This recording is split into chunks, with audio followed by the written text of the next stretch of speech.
નમસ્કાર મિત્રો, ઇન્ડિયન પોટરીમાં તમારું સ્વાગત છે। તો જે તમને આ ચીકણી માટીનો મોટો ઢગલો દેખાય છે એ માટીને આપણે જે આ જમીન પર છૂટી જગ્યામાં તેને ફોડીને તેને સુકાવા દેવાની છે અને પછી એને માટીને જે કેવી રીતે તૈયાર કરે છે, કેવી રીતે મિક્સમાં કરે છે, બંને માટી મિક્સમાં કરીને તેને એકદમ જે માટીના જે ટેરા બનાવવામાં આવે છે કેવી રીતે બનાવવામાં આવે છે, પછી અંદર માટીની અંદર મશીનની અંદર કેવી રીતે એને નીકાળવામાં આવે છે। તો ચલો આજે હું તમને બધો જ વિડીયો બતાવવાની છું।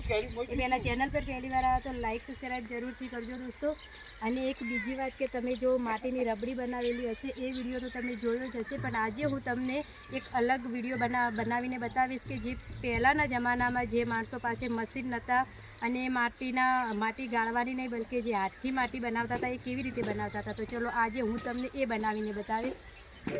તો મિત્રો અત્યારે તમે બધું સાંભળ્યું કે જે પહેલાં જમાનાની અંદર જે કેવી રીતે માટી તૈયાર કરવામાં આવતી હતી, અત્યારે તો મશીન આવી ગયા છે અને માટીને ગાળવામાં પણ આવે છે। તો પહેલાં જમાનામાં માટી ગાળતા નહોતા, આ રીતે તેને તડકામાં સુકવીને એકદમ સુકાઈ જાય તો પછી તેને ઝીણી ઝીણી ધોકાવટથી કૂટી નાખવામાં આવતી અને નાની બનાવવામાં આવતી અને પછી તેને પલાળી નાખવામાં આવતી અને પલાળીને જે ઉપરની જે કૂટેલી માટી હતી તેનો ભૂક્કો થાય અને એકદમ આપણે જે અમારી ભાષામાં અમે હુડી કહીએ છીએ કે ગમે તે તમે જે તમારી ભાષામાં બોલતા હોય તેને ઉપર નાખીને કાઢી કરવામાં આવતી। તો ચાલો આપણે જોઈએ કેવી રીતે બનાવવામાં આવે છે। તો સૌથી પહેલાં તડકામાં આ રીતે તેને ફોડી દેવામાં આવશે અને પછી ઝીણી ઝીણી તેને કૂટવામાં આવશે।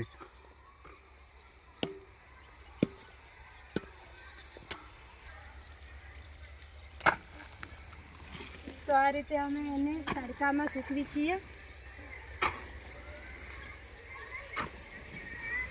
તો મિત્રો તમે જોઈ શકો છો કેટલી મહેનત છે જે માટલા બનાવવા માટે, જે માટીને તૈયાર કરવી એ પણ કેટલી મહેનત છે અને માટલું બનાવવામાં કેટલી મહેનત છે એ પણ તમને બધાને ખબર જ હશે।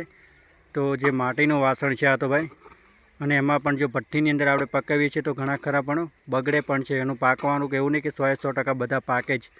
તો ઘણી બધી મહેનત છે ભાઈ। તો આપણે જોઈએ કેવી રીતે ચલો માટીને તૈયાર કરે છે। હવે આપણે જે આ મોટા ઢોળ છે માટીના એને આપણે આ ધોકાથી એકદમ નાના કરી દેવાના છે કૂટીને। તો પહેલાં આ રીતે બધી નાની માટી કરતા એમ ને? હા।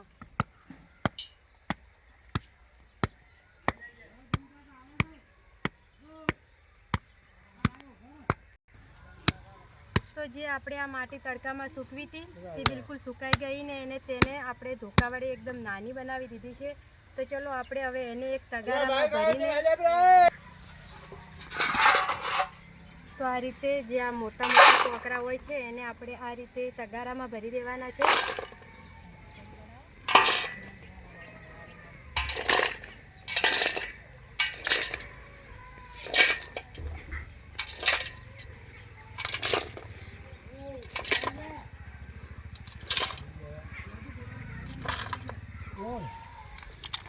તો હવે જે નાનો ભૂક્કો વધ્યો છે એને આપણે ચાળણી વડે ચાળી દેવાનો છે।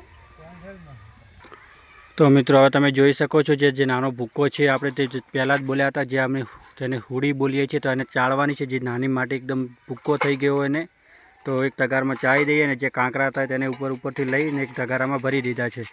તો આપણે હવે એને સરસ મજાની ચાળીને પછી તેને પલાળવાની છે અને પછી તૈયાર કરવાની છે માટીને।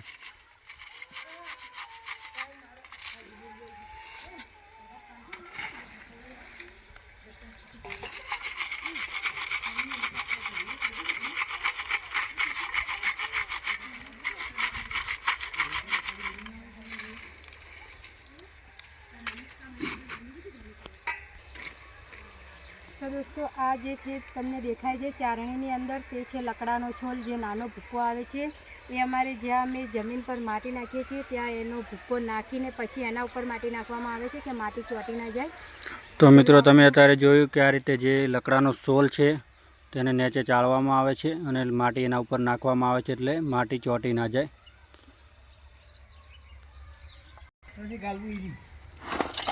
તો અત્યારે આ જે જગ્યા પર આપણે નાનો છોલ નાખ્યો હતો એના ઉપર આપણે માટી નાખી દીધી છે। તો મિત્રો તમે જોઈ શકો છો આ રીતે માટીનું નાનું સરસ ઢગલું કરી દીધું છે। તમને ખાલી વિડીયોમાં બતાવવા માટે થોડુંક સેમ્પલ જેમ આપણે બોલીએ ને એવી રીતે ખાલી એક ટેલર જ છે કે થોડુંક ટેલર તમને બતાવીએ। પૂરું તો આપણે કમસે કમ એક ગાડું માટી જોવે છે માટલા બનાવવા માટે પલાળવામાં। ખાલી આ કેવી રીતે પહેલાં જમાનામાં બનાવતા માટીને। તો વચ્ચે આ રીતે થોડો ખાડો પાડી દેતા અને એના જે આ નાના તમે સોલ જોઈ રહ્યા આ માટી જોઈ રહ્યા છો જે ચાળેલી તેને ગોળ ગોળ અંદર પાળી કરવામાં આવશે. પછી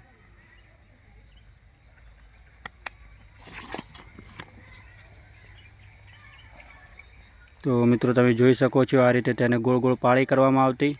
અને પહેલાંના જમાના અને અત્યારના જમાનામાં જે છે ને બધી કુંડીની અંદર ગાળી દેવામાં આવે છે માટી રબડી બનાવીને.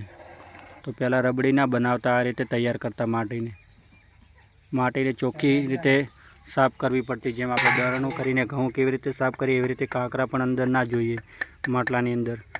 તો આ રીતે તેને સાફ કરતા પછી માટીને પલાળતા. હવે આની અંદર પાણી નાખવાનું છે.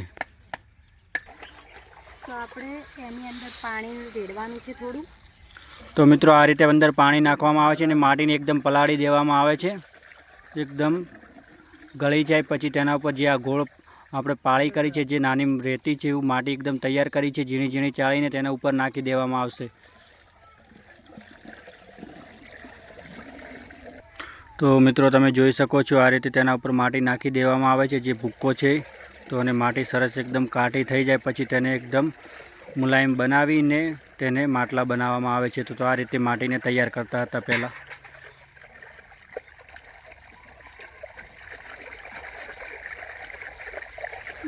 સરસ. તો આ રીતે તૈયાર કરતા એમ ને પહેલાં તમે બધા? હા, પહેલાંના જમાનામાં આ જ રીતે માટી તૈયાર કરવામાં આવતી હતી.